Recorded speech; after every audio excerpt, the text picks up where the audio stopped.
आज होली का दिवस है महाराज जी। नए युवक यूथ आपको सुनता है महाराज जी। तो उनके लिए कोई आपकी विशेष आज्ञा आज के उत्सव से, कि आज से ही अगर जो कर रहे हैं नहीं कर रहे हैं महाराज, कोई विशेष। खूब नाम जप करो, सात्विक आहार, कोई नशा मत करो। अगर इस शराब मांस पराई माताओं बहनों की तरफ गंदी दृष्टि करना, अगर ये नहीं करोगे तो आपका जीवन इधर भी मंगलमय रहेगा और शरीर तो छूटेगा ही एक न दिन, वो छूटने के बाद भी मंगल रहेगा। इसलिए बड़े भाग्यशाली हो कि आपको श्री धाम वृंदावन में होली मनाने को श्री जी ने सौभाग्य दिया। तो ये कभी मत करना। कोई इनमें से शराब पीता है? महाराज जी एक भाव था मेरा। हाँ। महाराज जी मैं 14 गोलियां रोज खाता था शराब छोड़ने के लिए। 26 दिसंबर 26 दिसंबर था। आपने बोला कि आप लो नशा नहीं अपनो। महाराज जी कृपा ऐसी हुई है कि एक दिन मैं गया पीने, मुझे लगा कि आप ही खड़े हो और बिल्कुल नहीं जाना होगा। श्री जी आप थे महाराज जी, साक्षात आप खड़े थे, मेरी हिम्मत नहीं हुई वहां जाने की। जी, हमारी लाडली जो बल देती है श्री जी का बल, ये राधा किशोरी का बल है हमारा। महाराज जी मैं तो होली वाले दिन में शराब पीता था। आज कृपा से देखो मैं वही, पिछली होली की बात है ये। बिल्कुल पिछली होली की इतनी कृपा आपकी होगी, बताओ क्या बताए। बस आप आगे करना मत, ठीक है? आप बैठे हो, आप कितने दिन हो गए हमारे को, तो पूरा विश्वास हो गया। तो हम तो इसी बात को बार बार दोहराते हैं कि आज जो हमारी नई पीढ़ी है, इसमें जो ये बुद्धि भ्रष्ट करने वाले आचरण आ गए हैं, ये जीवन को बर्बाद करने वाली हैं। हमने कई बार प्रार्थना किया है कि जैसे नई गेहूं की फसल है, बिना बाली पके अगर उसको काट लिया जाए तो एक भी दाना किसी काम में नहीं आएगा। ऐसे कम से कम 20 वर्ष की अवस्था तक यदि ब्रह्मचर्य रहा जाए और फिर धर्म पूर्वक गृहस्थ को स्वीकार किया जाए तो हमारी गृहस्थी, हमारा जीवन मंगलमय होगा। ये जो छोटी छोटी अवस्थाओं में बच्चे ब्रह्मचर्यहीन हो रहे हैं और नशे कर रहे हैं, हम तो बड़े स्कूलों में पढ़े ही नहीं, छोटे से भाग पढ़े थे। हमें बताया जाता है कि आजकल स्कूल में नए जो यूथ बच्चे हैं तो वो ड्रग्स लेते हैं, वो इंजेक्शन नशे का लेते हैं, नशे की गोलियां लेते हैं। तो ये जो आचरण है ये थोड़ी आपकी जीवन को ऐसी जगह मोड़ कर ले जाएंगे जहां आप पश्चाताप भी नहीं कर पाएंगे और आपका जीवन नष्ट हो जाएगा।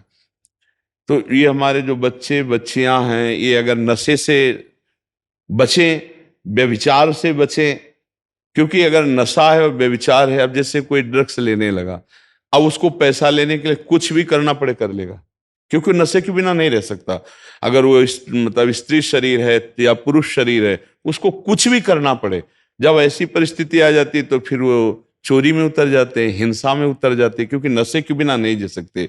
इसलिए सबसे प्रार्थना है नवयुवक भाइयों से कि भगवान के नाम में अपार सामर्थ्य है, राधा नाम में अपार सामर्थ्य है। यदि आप नाम जप करें और व्यसनों को छोड़ दें, व्यभिचार को छोड़ दें, गंदी बातों को छोड़ दें, फिर आप जहां हैं वहीं से आपकी उन्नति प्रारंभ हो जाएगी। यदि नाम का बल है और गंदे बातों को छोड़ दिया, गंदे आचरणों को, तो भगवान कृपा करते, फिर उन्नति हो जाए। अगर ऐसे नशे में, व्यभिचार में अपना जीवन डुबो दोगे तो न राष्ट्र सेवा लायक रहोगे, न परिवार सेवा लायक रहेंगे।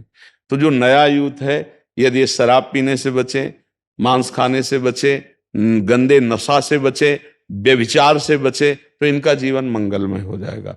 अगर ये चीजें करते रहेंगे तो मंगल नहीं हो सकता। नाम जब सब कुछ छुड़वा देगा आपका। जैसे अभी इन्होंने बताया कि मैं 14 टेबलेट खाता था पर मैं नहीं छोड़ पाया। देखो, यहाँ कोई चमत्कार नहीं है, यहाँ किशोरी जी का महल, उनकी कृपा है। अगर किसी का कुछ परिवर्तन होता है तो राधा नाम का प्रताप है, उसी से परिवर्तन होता है। यदि आप राधा नाम जप करें और हिम्मत करें तो आप गंदे से गंदे नशा को छोड़ देंगे। और अगर नशा रहित जीवन है, व्यभिचार रहित जीवन है और नाम जप कर रहे हो, तो फिर जो पदवी चाहोगे प्राप्त हो जाएगा। जब भगवान मिल जाते हैं तो लौकिक संपत्ति के क्या बात। इसके बिना किसी का मंगल नहीं हो सकता। चाहे जितना तुम धन कमा लो, चाहे जितना पढ़ लिख लो, यदि तुम व्यसन करते हो, व्यभिचार करते हो, तो अशांत रहोगे, तुम्हारा मन सुखी नहीं रहेगा।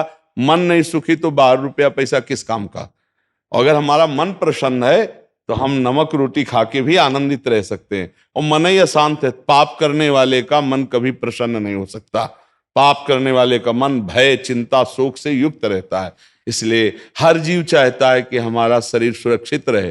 तुम जिन जीवों के शरीर का मांस खा रहे हो वो भी ऐसे सुरक्षित चाहते थे जीना, लेकिन तुमने उनका मांस खाया तो अब फिर वो मांस तुम्हारे हृदय में जाकर अशांति पैदा करेगा। देखो घटनाएं होती, गाड़ी चलते चलते कहीं से उसमें आग लग गई या एक्सीडेंट हो गया और वो खुल ही नहीं पाए, अंदर ही जल गए, तो ऐसे तुमने भूंज के खाया था तो देखो काल ने तुम्हें भूंज दिया। इसलिए सब नवयुवक व्यसन रहित हों, व्यभिचार रहित हों, भगवान की कृपा हो, सब स्वस्थ विचार वाले बने, नाम जापक बने तो सबका मंगल हो सकता है।